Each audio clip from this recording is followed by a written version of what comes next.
hey. Hola, hola, hey.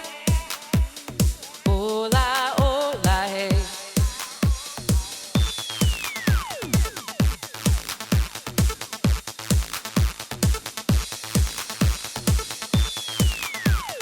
Hola, hola, hey.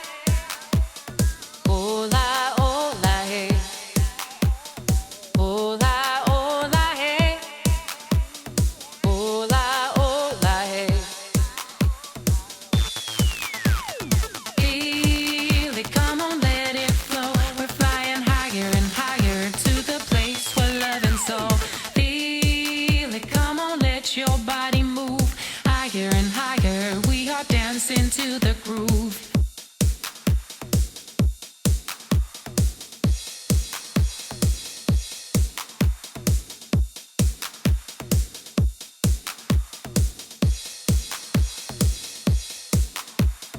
Hola, hola, hey.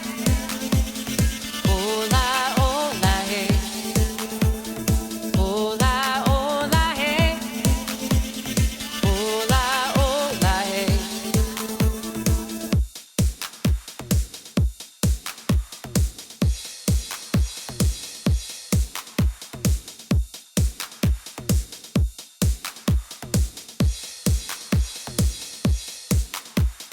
Here I am. It's the only thing you should know, that I'm here to stay forever and ever and ever. 'Cause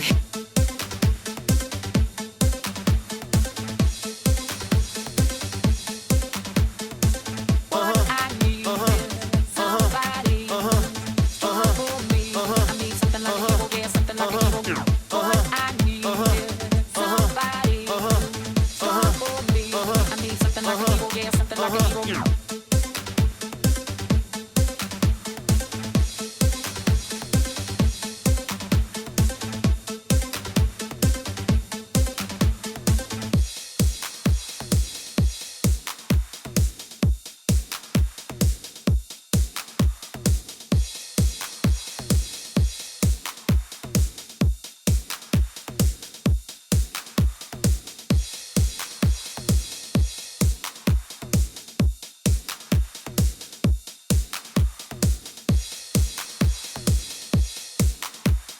In their own right, but they recognize what matters still.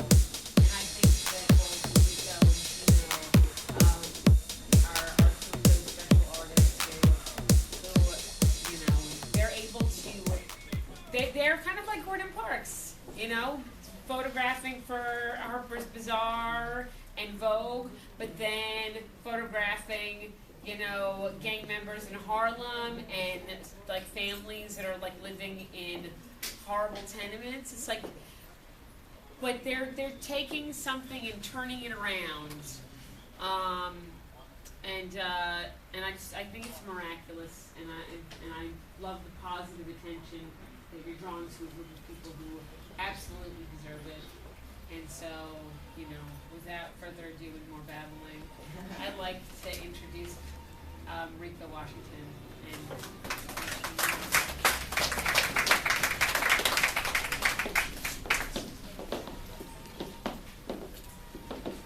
Thank you so much for all those wonderful, glowing remarks.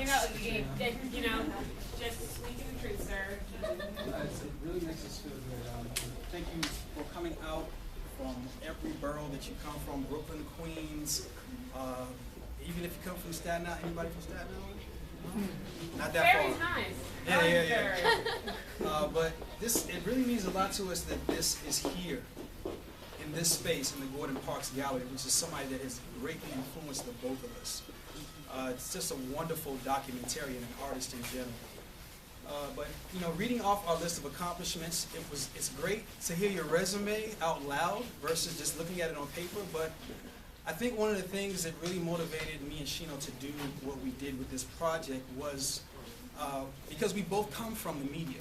We know the media very well. We worked very intimately with the media over the course of the past decade, and we know the power that the media wields on the positive side and on the negative side. And we wanted to do something that could kind of, like Katrina said, flip it around. Because there's been a lot of pejorative things said and featured and screened over the course of, the past 4, 5, 6 decades about public housing. Some of it good, most of it bad. So we wanted to do something that showcased that folks that come from these areas have just as much human value as somebody who graduated from an Ivy League institution and whose parents both, make a combined income that, most of us probably have never heard of in terms of sheer numbers. It's just a question of human value. How much is your son worth versus how much is, this wealthy politician's son worth? And a lot of these people that come from these areas feel like the media has dealt them a raw hand. So we decided to come together, collaborative, respective fields in play, and create We the People, the Citizens of NYCHA in Pictures and Words. And if anyone has any questions about any of the work, either, good comments, bad comments, we're more than welcome to field those questions or those comments for you. We open conversation. One of the most important things that we want you guys to do is take this work with you when you leave these doors. Don't let this experience just stay here, because then all of our work will be in vain. I mean, 3.5 years that it took to get here, trust me, we done been through some stuff. I mean, we done, seen some things that'll make your naps curl. For those of you who haven't. If you want to take the work, talk to me. Yes. But what I really meant by that statement is take these conversations that you're having back to your respective social circles. So this work goes on and on and on. And so that we can continue to debunk the myths, because we can't do it by ourselves. One of the reasons why we put it here is so that we could have other people just kind of virally do that for us, or with us rather. So yeah, anybody have any questions? We're here. We're going to be here till 8 o'clock, and if we're not here when you're still here, our information is on the brochure, so you can contact us and ask us more questions. And thank you for helping us to debunk the myth.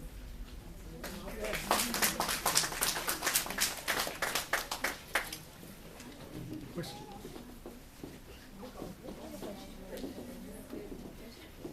Can you talk to us? I'm sorry. Yes. Question.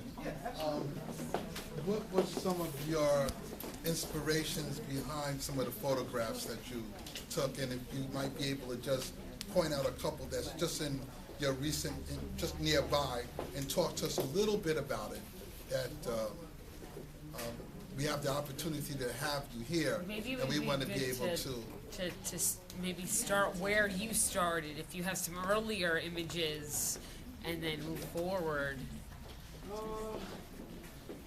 Well, if you How want it to, began, sure. If you want to talk about some of them that are right in the area, I mean, we can start with this photo right here. I was actually just talking to a group of students about this photo. This is a photo of 2 9-year-old twins. They were very energetic, and it was very difficult to get them to sit still to take this picture. Believe me. Had it not been for the help and assistance of their mother, we would not have this portrait right here. But this was taken on a day that Ron Artest, who everyone in this room probably knows is a very famous NBA player, was throwing. This is the area he comes from. This is the actual neighborhood he comes from. He comes from the Queensbridge houses. And he was throwing one of his annual picnics, which is in the park directly across the street from Queensbridge houses. And Ron Artest bankrolled the whole entire thing, and including the basketball camp that these guys went to. They're wearing the T-shirts that you see them in right now from that camp. Ron Artest fed the whole community. He gave out, different swag and stuff like that. So at that point in time, Ron Artest was their hero. So we asked them to come up and read the excerpt. What is it that you want to do, to change the world? If you had one thing that you could do to change the world, what would that be? And both of them said, I don't know. And right before that, I asked them what, who their favorite basketball player is, and of course they said Ron, which is, Ron Artest's nickname. And I remember having a conversation, a very short conversation a few weeks ago with another student, and if I'm not mistaken, she's here today. But she had some concern about that line of questioning. She also has a son, and she just felt that the media had already portrayed them as black men, as people who in society really don't have a lot of foresight in terms of career, and the basketball thing was just something that we could have left out. I just first of all would like to tell anyone, especially any journalism majors in the room, that we did not edit for content at all. Everything that was said that we took in during the conversation, whatever time that we spent with each of these people, we made sure that it was truthfully put out there. We didn't say, well, this kind of goes with what the goal of the project is. Oh, they're saying that. Let's not, we don't want to, that's bad. People are going to really give us flack for that. But this is what these boys said. And I mean, to be honest, they're 9 years old. How many of us, if we were asked that question at 9 years old, would have really knew what we wanted to do to change the world? Right. I mean, this was 2 years ago, so they're going on 12 now. Now, you ask them that now, they may have a different answer. But at 9 years old, all they wanted to do was get back to Ron Artest and hanging on him, and he's pulling them up both of his arms and saving the community. And why is this girl taking our picture? And why are you asking me all these questions? Come on, man. I want a hot dog. So, yeah, that was my memory of that photo. If Shino has any specific memories about that, other than the ones that I've expressed, I'd love to hear them. No, these kids, there are so many kids, but these kids are kind of, we both agree that to photograph them. I don't know, they have something.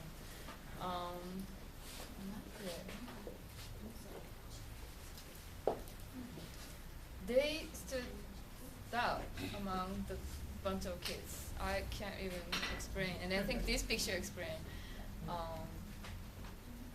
It was really hard for me to photograph. Like, they never stop. They always run. I think this is only three second thing. I got only 3 seconds to just photograph them all together. Like, otherwise not.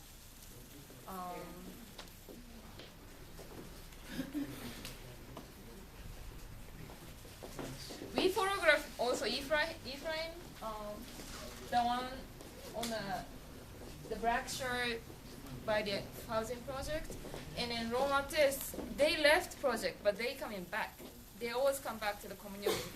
They always come back to the community, and then they kind of sharing what they see outside, and then share with the kids, share with other people, and I think this is very important. And then I think those kids looking at, maybe they may not understand now, but maybe a few years later, they may understand what he's doing.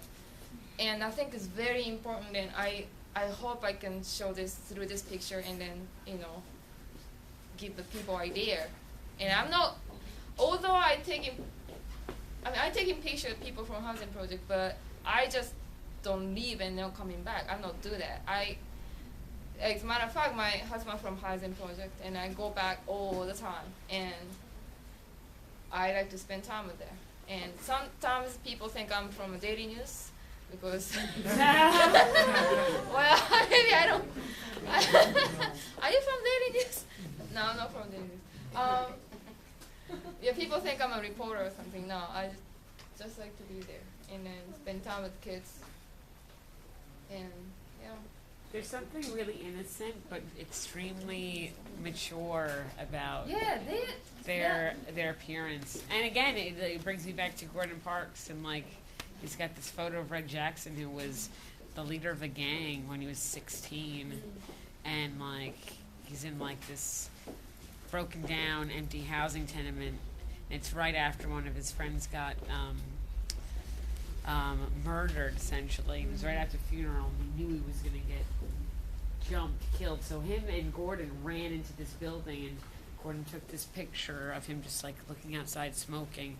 And there was this innocence and this beauty about him. But there was also this pensiveness, and I just, you can see it. They kind of look like they're young kids, and you can see the innocence, but you kind of see old souls too. Definitely. Maybe we both feel that. Yeah. Yeah. Hola, hola, hey. Hola, hola, hey.